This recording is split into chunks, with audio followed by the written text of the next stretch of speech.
अस्सलाम वालेकुम। आज हम 12th क्लास बायोलॉजी का एक्सपेरिमेंट स्टार्ट करेंगे। एक्सपेरिमेंट नंबर 1, जिसमें हमने ये क्वेश्चन सॉल्व करना है एग्ज़ाम में, जैसे कि identification of slide, reason of identification लिखने होते हैं, वो वाले एक्सपेरिमेंट वो वाले क्वेश्चन आ जाते हैं, वो सॉल्व करना है। पहला एक्सपेरिमेंट है हमारे पास investigation of adaptive feature of hydrophytes, xerophytes, halophytes और मेसोफाइट्स। ठीक है, पहला एक्सपेरिमेंट है हमारे पास जिसमें हम इन्वेस्टिगेट करेंगे हाइड्रोफाइट्स को, मेसोफाइट्स, ज़ीरोफाइट एंड हेलोफाइट्स।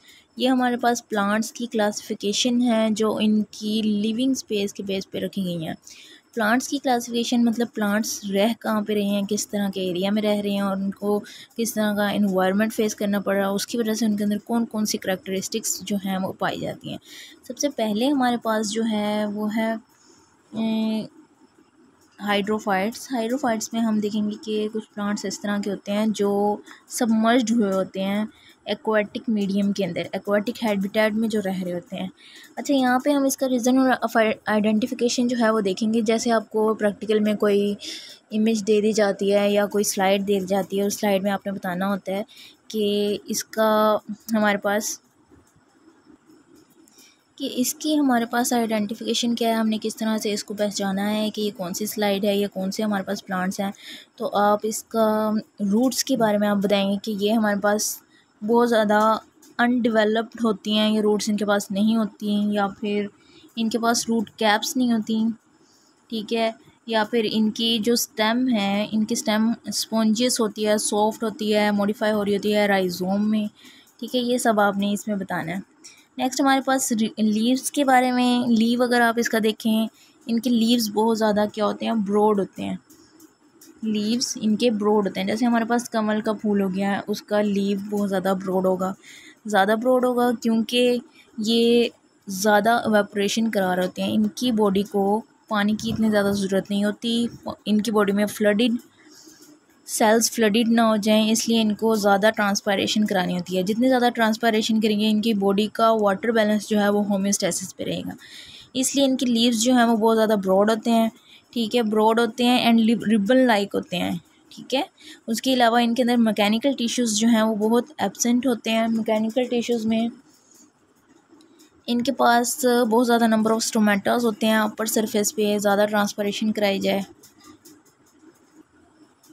और इनकी एग्ज़ाम्पल में हमारे पास आ जाती हैं वाटर लिलीज़ आ जाती हैं, हाइड्रिला आ जाता है, ट्रैपा आ जाता है, सिंघारा वगैरह।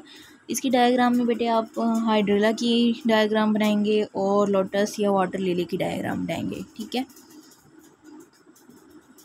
नेक्स्ट हमारे पास है मीज़ोफाइट्स में हमारे पास इस तरह के प्लांट्स होते हैं जो मॉडरेट वाटर एंड टेम्परेचर में जो करते हैं, अपना लाइफ स्पैन जो है वो कंप्लीट करते हैं। ठीक है, इसमें भी आपने कुछ इस तरह की इमेज आपको प्रैक्टिकल में दिखा दी जाए या आपको स्लाइड दिखा दी जाए तो आप उसको किस तरह से आइडेंटिफाई करेंगे। आप बताएंगे कि इनके अंदर जो ब्रांच्ड सिस्टम है वो बहुत ज़्यादा डेवलप्ड होता है, मतलब इनकी जड़ें अच्छी तरीके से डेवलप हुई होती हैं, इनकी स्टेम अच्छी तरीके से डेवलप हुई होती है, जड़ें अच्छी तरीके से डेवलप हुई होती हैं कि ज़्यादा से ज़्यादा वाटर की एब्जॉर्प्शन करा सकें। उसके बाद हमारे पास आ जाती है इसकी स्टेम किस तरह की होगी। स्टेम इनकी इरेक्ट होगी, बहुत ज़्यादा स्ट्रेट होगी, इरेक्ट होगी, खड़ी हुई होगी। ठीक है, सॉलिड होगी, ब्रांच्ड होगी। इनके अंदर मैकेनिकल टिश्यूज़ जो हैं वो भी प्रेजेंट होंगे, मतलब जाइलम एंड फ्लोएम इनके अंदर एक्टिव होंगे, xylem tubes and phloem tubes. Next हमारे पास लीव्स आ जाते हैं। लीव्स इनकी किस तरह से होगी, लीव्स छोटे होंगे इनके, और इनके ऊपर वैक्सीक्यूटिकल, मॉडरेट सी वैक्सीक्यूटिकल भी प्रेजेंट होगी। वास्कुलर बंडल यानी कि जाइलम एंड फ्लोएम इनके पास मौजूद होंगे। इनके जो स्टोमेटास हैं अपर एंड लोअर सरफेस दोनों पर होंगे। इसकी एग्जांपल में हमारे पास आ जाते हैं मैंगोज़। ठीक है, मैंगोज़ आ जाते हैं, रोज़ आ जाता है, और राइस आ जाते हैं, ओट्स आ जाते हैं। जो आपको नेक्स्ट एग्जांपल सूटेबल लगती हैं वो आप इसमें कर सकते हैं। फिर हमारे पास आ जाता है रोज़ की डायग्राम बनानी है आपने, और एक किसी और प्लांट की, मैंगो प्लांट की बना दें, जैस्मिन की इन्होंने बनाई हुई है, जो आपको सही लगती है आप प्रैक्टिकल नोटबुक में डायग्राम बना दें। अच्छा, नेक्स्ट हमारे पास है ज़ीरोफाइट्स। बेटे ज़ीरोफाइट्स इस तरह के प्लांट्स होते हैं ज़ीरोफाइट्स जो ग्रो करते हैं ड्राई कंडीशन में, ज़ीरो वाटर अवेलेबल होता है, मतलब ज़ीरो से निकला जैसे। तो इसका रीज़न ऑफ आइडेंटिफिकेशन क्या होगा? इसका सिंपल रीज़न ऑफ आइडेंटिफिकेशन है, इनको पानी कमी होती है तो अल्लाह मियाँ ने इनकी जड़ें इस तरह की बनाई हैं, हाईली डेवलप बनाई है कि ये ज़्यादा से ज़्यादा पानी को क्या कर सकें, एब्जॉर्ब करा सकें। तो इनकी जड़ें हाईली डेवलप होंगी। मतलब आप कोई इस तरह की डायग्राम देखें, इस तरह की कोई इमेज देखें जो आपको एग्जामिनर की तरफ से दी जाएगी, तो कि उसमें रूट्स हाईली डेवलप होंगी, तो आप इजीली बता सकेंगे कि ये हमारे पास ज़ीरोफाइट्स हैं। ठीक है, इजीली आइडेंटिफाई कर सकेंगे और उसके साथ रीज़न ऑफ आइडेंटिफिकेशन भी दे सकेंगे कि हमने इसके रूट्स की वजह से इसको आइडेंटिफाई किया है। ठीक है, आप इसकी स्टेम देखेंगे, इनकी स्टेम जो है ये हार्ड होगी, इरेक्ट होगी, सक्कुलेंट प्लांट्स होंगे। सक्कुलेंट प्लांट मतलब जो अपनी बॉडी में प्लांट को पानी को स्टोर करा सकें। जैसे हमारे पास एलोवेरा हो गया, अगर एलोवेरा को हम तोड़ते हैं तो उसके अंदर से जेल के फॉर्म में लिक्विड निकलता है, मतलब प्लांट ने अपनी स्टेम में बहुत ज़्यादा जेल की फॉर्म में वाटर को स्टोर कराया हुआ था, इसलिए ये सक्कुलेंट प्लांट्स होते हैं। ठीक है, नेक्स्ट हमारे पास आ जाता है लीव्स को। अगर हम देखें तो इनकी लीव्स बहुत ज़्यादा छोटे होते हैं, ये रिड्यूस हुए होते हैं।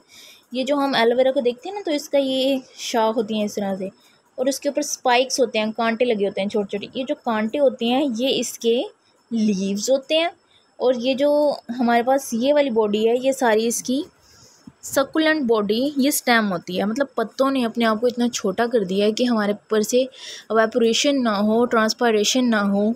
ठीक है, इतने रिड्यूस हो गए हैं कि वो स्पाइक्स की फॉर्म में आ गए हैं, मतलब कांटों की फॉर्म में आ गए हैं। ठीक है, इसकी एग्जांपल में हमारे पास आ जाता है यूफोबिया, ठीक है, पाइन्स, कैक्टस, एलोवेरा और कैक्टस तो बहुत कॉमन है। इसको आप अपनी नोटबुक में बना भी सकते हैं और इसको याद भी एज ए एग्जांपल रख सकते हैं। ठीक है, नेक्स्ट हमारे पास हेलोफाइट्स आते हैं। हेलोफाइट्स बेटा इस तरह के प्लांट्स होते हैं जो साल्टेड कंडीशन में रहते हैं, साल्टेड इन्वायरमेंट में रहते हैं, जिसमें हम मेरीन फ्लोरा की एग्जांपल ले सकते हैं। मेरीन फ्लोरा में समंदर के अंदर रहने वाले जो प्लांट्स की वैरायटीज़ हैं वो आ जाती हैं। ठीक है, इसके रीज़न ऑफ आइडेंटिफिकेशन मतलब आपको इस तरह की कोई इमेज दिखाई देती है जिसमें रीज़न ऑफ आइडेंटिफिकेशन आप लिखेंगे, इनकी जो ब्रांचेज़ होती हैं, सब ब्रांचेज़ हुई होती हैं, रूट्स इनकी ब्रांच्ड होती हैं और ब्रांचेस की भी आगे ब्रांचेस निकली हुई होती हैं। तो आप इस तरह की कोई एक्सटेंसिव ब्रांच्ड फॉर्म की रूट देखें तो आप इजीली बता सकते हैं कि ये हमारे पास किसकी रूट्स हैं, हेलोफाइट्स की रूट्स हैं। और इसके अलावा मतलब इस तरह से कि एक ब्रांच निकली हुई है, उस ब्रांच की भी आगे बहुत ज़्यादा ब्रांचेस निकली हुई हैं, उनकी भी आगे एक्सटेंसिव ब्रांचेस निकली हुई हैं, इस तरह की। फिर हमारे पास आ जाती है स्टेम जो है वो ज़्यादा हार्ड होती है, इरेक्ट होती है, ब्रांच्ड होती है, सक्कुलेंट होती है। अच्छा, रूट्स में हमारे पास एक यहाँ पे इन्होंने नाम बताया हुआ है न्यूमेटोफोर्स या ब्रीथिंग रूट्स। इसमें इस तरह की रूट्स आ जाती हैं आपके पास जो ज़मीन से निकली होती हैं। मतलब आपने अक्सर इलाकों में देखा होगा कि समंदर से निकल कर कोई ट्री है, उसमें से निकल कर ब्रांचेस जो हैं वो बाहर आ रही होती हैं इस तरह से। मैं आपको इमेज दिखाती हूँ, एक मिनट। जैसे ये हमारे पास एक इमेज देख रहे हैं आप, इसमें पानी में से निकल के या ज़मीन से निकल के रूट्स जो हैं वो बाहर आई हुई हैं, इनको हम बोलेंगे ये ब्रीथिंग रूट्स हैं। देन स्टेम है, स्टेम में मैकेनिकल एंड वास्कुलर टिश्यूज़ जो हैं वो प्रेजेंट होते हैं, और लीव्स जो हैं इसके वो स्टोमेटा जनरली प्रेजेंट होते हैं लोअर एंड अपर सरफेस पे, और स्टोमेटा हिडन फॉर्म में भी प्रेजेंट होते हैं और एक्सपोज्ड फॉर्म में भी प्रेजेंट होते हैं। संकिन स्टोमेटाज भी प्रेजेंट होते हैं इनके अंदर। संकिन स्टोमेटाज जैसे हमारे पास हिडन होते हैं। एग्जांपल में आप इसमें लिख देंगे चियोपोडियम एल्बम, सोइडा फ्रूटिकोजा, और इनकी डायग्राम्स भी आप इस तरह से बना सकते हैं जैसे यहाँ पे नज़र आ रही हैं।